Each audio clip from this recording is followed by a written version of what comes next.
we need somebody on city council that has a vision of what the future really needs to be.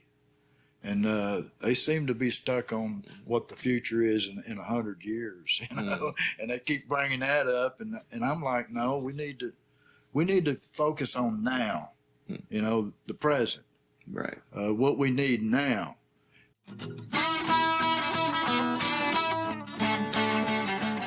Howdy, you're watching the Think Brazos Podcast. We host conversations with locals, politicians, and policy experts to help families thrive in Brazos County, Texas. So when you're thinking about how to make your community better, just remember, think local, think Brazos.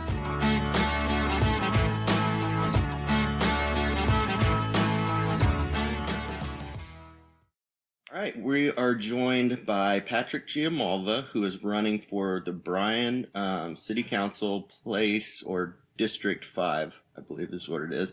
Yeah, thank you so much for coming on the show, Patrick.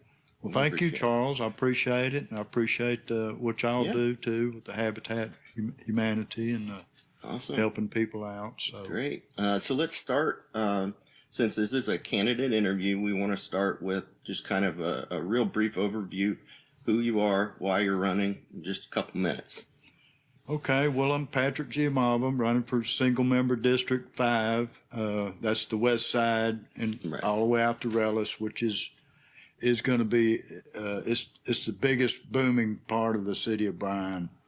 When I started out, I suggested that we widen Villa Maria and Leonard Road all the way out there because I saw it coming. Yeah. This is not my first rodeo. I've ran for city mayor, and I ran for District 6 at large. And now I'm running again, and my campaign is working for the citizens. Okay. Unfortunately, our city council and our city government, they have a tendency to work for, you know, the real estate developers and real estate investors. I want to clean up the city of Bryan. I started 8 years ago, clean up Arsenic Lake and clean up the golf course and restore the golf course. Well, we know how that went. Are you talking about the Midtown? What is now the Midtown Park? It was. I refer to it as the old golf course. I mean, that's what it's Travis B. Bryan Municipal Golf Course. Everybody loved it. It was donated to the citizens of the city of Bryan by the founders of Bryan, Travis B. Bryan, grandfather of Travis Bryan, the district judge. Mm-hmm. And you know, they had a tendency to close down parks. When we need parks and need our parks, you know, cleaned up, and we need more parks. For instance, Aston Park has been closed down for quite a few years. They're using it for construction storage to store when they're working on South College. South College again is a pet peeve of mine. They've been working on it for over a year. Literally closed it down. Hurt several, not just hurt businesses, but put businesses out of business. I have a lot of good ideals. I am just a carpenter and a country boy, but you know, God put me here in the city of Bryan to help the citizens of Bryan. I do have experience in building and development. I like to say I'm a builder with vision. In other words, I could see things that could happen. Not that I'm a visionary or anything, but as a carpenter, you know, see people say, this is what I want. Well, I can picture it in my mind, you know, what to build. Mm-hmm. I think we need, you know, there's so many things that the city of Bryan needs, you know, to fix our streets. You know, and all these medians they're putting in is, there's only one word for them, and it's pretty well stupid. I mean, they put businesses out of business, and it's more of a traffic jam now. There's a lot of traffic problems. I'm first name basis with TxDOT. I have a meeting with them, I think around the 26th. As a citizen of Bryan, I have done more than the government, the city council, and the mayor for the citizens. I mean, I want to fix the traffic problems. What do? They put in medians and make things worse. Like I said, my first campaign, I said, widen and straighten out Villa Maria. Widen and straighten Texas Avenue. Well, instead of doing that, they narrowed them and put in mediums. I said, for transportation, these new vehicles, the electric bikes and stuff like that, let's widen our not just widen our sidewalks, let's move them away from the streets. In other words, put them over into utility easements, you know, and make some trails that connect all of our city parks and stuff like that for, you know, bikes and pedestrians and stuff like that. You know, like in some of the bigger cities in Europe and places like that, they have, you know, the trails and stuff and paths that connect everything. Habitat for Humanity's Faith in Action Pumpkin Patch is open the entire month of October, Sunday through Friday, 12 noon to 8 p.m., and on Saturdays from 10 a.m. until 8 p.m. The address is 2301 East 29th Street in Bryan. We've got plenty of fall photo opportunities, lots of unique pumpkins, and more, so we hope to see you there. There's a lot of stuff that I want to do for the city of Bryan, and mainly my first goal was to clean up the city of Bryan, and I have done a little bit on that. I've got them to pick up the old tires and stuff that are being dumped on the side of the road, picking up trash, you know, and they're getting a lot better. They came into my neighborhood and they put all these student housing, and it helped the economy a little bit, but this, you know, they don't have any on-site management or people that could tell them when to take their trash out and stuff like that. Okay. So we have a problem with that. We have a problem with parking. I started on that, you know, and right now it's a serious problem. You know, Where parking? Where's the problem? Well, they have on the street parking. It's legal to park on streets, and my street right now is literally down to one lane. If they park on both sides. And then there's a problem with the trash pickup. You know, the poor guys that pick up the trash, there's a car parked right there, and you know, the city code is you leave your trash can out there for 24 hours, you take it out, you bring it back in. Well, they just leave them out there all week, you know, and like I said, sometimes it don't get picked up. Yeah. It's hard on our city workers. And a lot of people respect the police and the fire, and believe me, I do. I mean, I highly respect them guys. But the guys that do our drainage and our streets and our trash pickup and all of our city employees, you know, I respect all of them. Okay. I really, I'm friends with all them guys, and I try to help them out, and the different stuff that needs to be addressed. That the city of Bryan just seems to, you know, I started this over 9 years ago. I had an interview with Clay Falls. Let's clean up Arsenic Lake. That's what it was called. That's what everybody knew it as. The true name is Country Club Lake. I live in Country Club Estates. So I was cleaning up my neighborhood. I wanted to clean up the lake, and it went downhill from there. They wouldn't clean up the lake, and then I said, clean up the lake and restore the golf course. And of course, we know what happened there. They closed the golf course and wouldn't clean up the lake. And to this day, 8 years later, the previous mayor and promised me over and over and over that he would clean that lake up.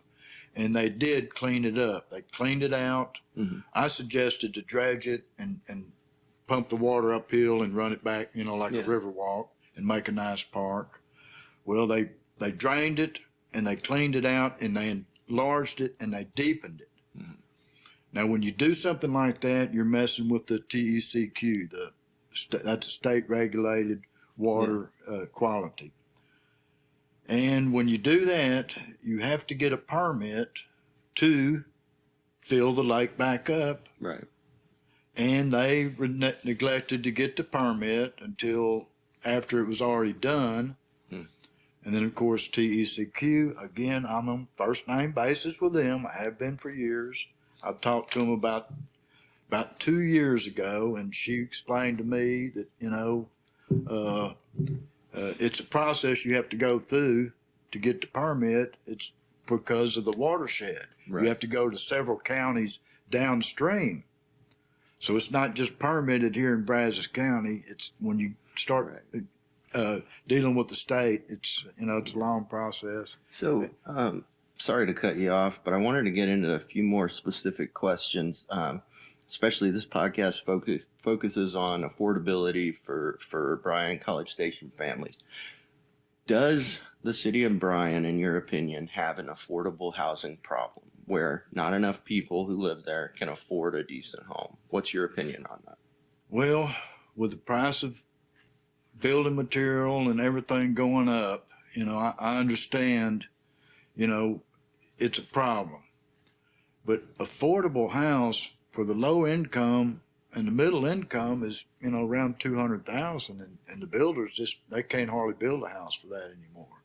And it's the lot prices that, it's the land prices and the lot that cost more now. But I think we need to really concentrate on that more, simply because that's the type of people we need to increase the population of the city of Bryan, to help out the economic development. That's the working family, it's the construction workers and people like that. We have several big projects coming in to where we're going to need people like that, to where we don't have people like that. We don't, and that's the people we need, and they have tendency to build the $500,000, $500,000 houses, and that's the ones they make money off of. I suggested a tiny home subdivision, similar to the one there. I think they're building one in Austin, Waco. They're built quite, and I brought this up 2 or 3 years ago, so it's nothing new. But I just wish that the city of Bryan would concentrate more on that instead of the student housing. They have overflooded the market with the student housing, just like in my neighborhood. We have student housing, and we have a severe parking problem and all that stuff. We have room for expansion, the east side and the west side.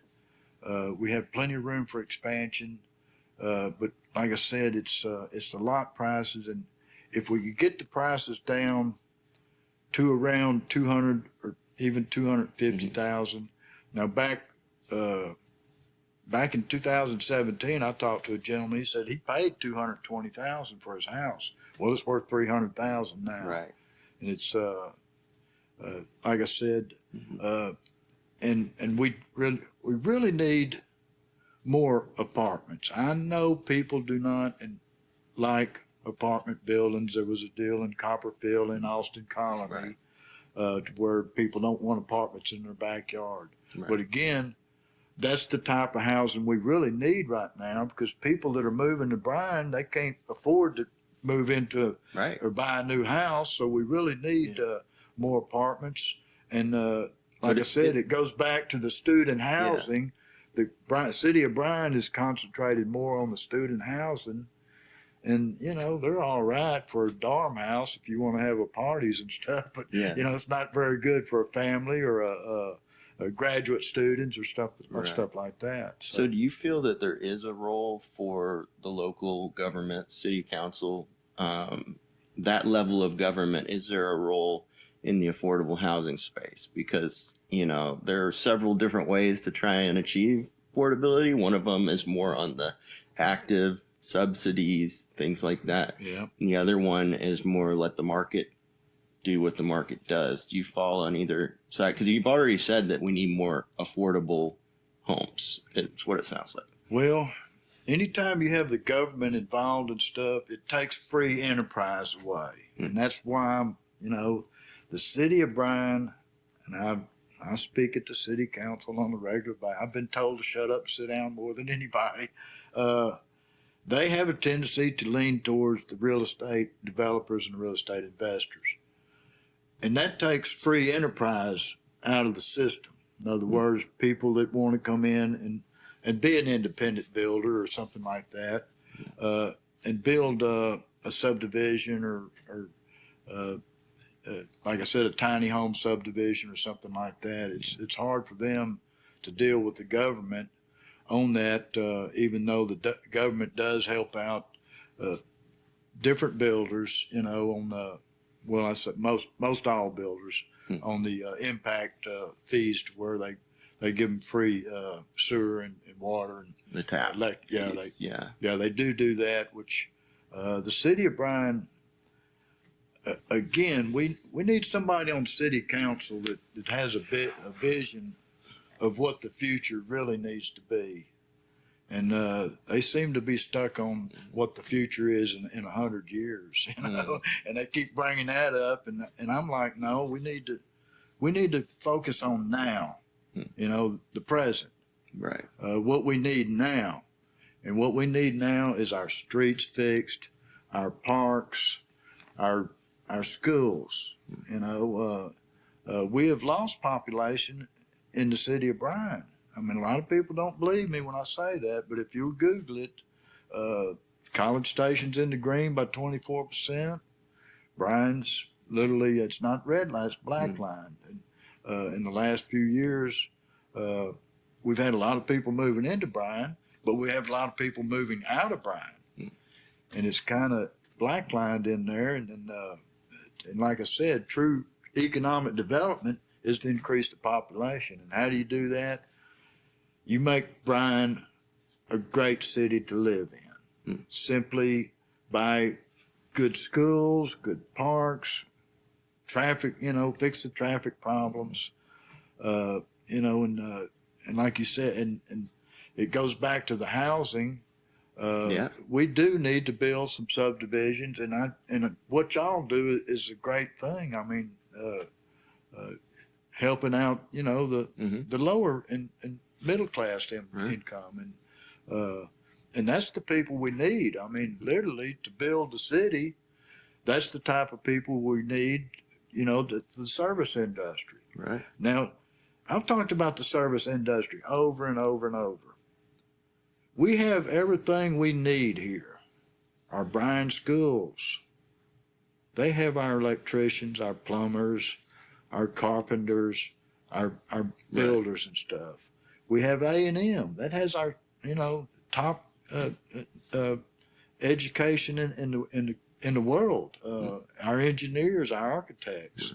The city of Bryan has a tendency to outsource everything, and I have been pushing them to let's hire more city employees, and let's give these city employees an incentive to $15,000, $20,000 to buy a house in the city limits. That way they could vote, and they could have, and they would care not just about their job, but about what they're doing to work for the city of Bryan. If you're running for office or you'd like to meet the candidates, join us on October 19th for our annual and nonpartisan candidates build. We'll put politics aside, roll up our sleeves, and get to work helping a local family build their own home. I think we've covered a lot of different topics today, and we only have about 2 more minutes. So what do you want to reiterate about you, about what you're running for, anything else you want the voters to know? Well,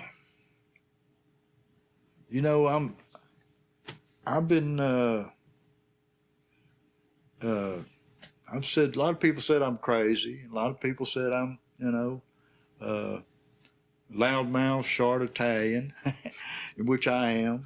And to do what I'm doing, you have to be a little crazy to run for city council. I mean, it's a lot of stress, and most people I've asked and tried, they're like, well, I'd rather poke myself in the eye than do it. I'm dedicated to the city of Bryan and what I do. I'm retired, and we need somebody on city council that could spend time with the citizens. My phone number is on my cards and on my signs, and I will be in direct contact. That is the problem with the city of Bryan and the city government is not being in touch with the citizens.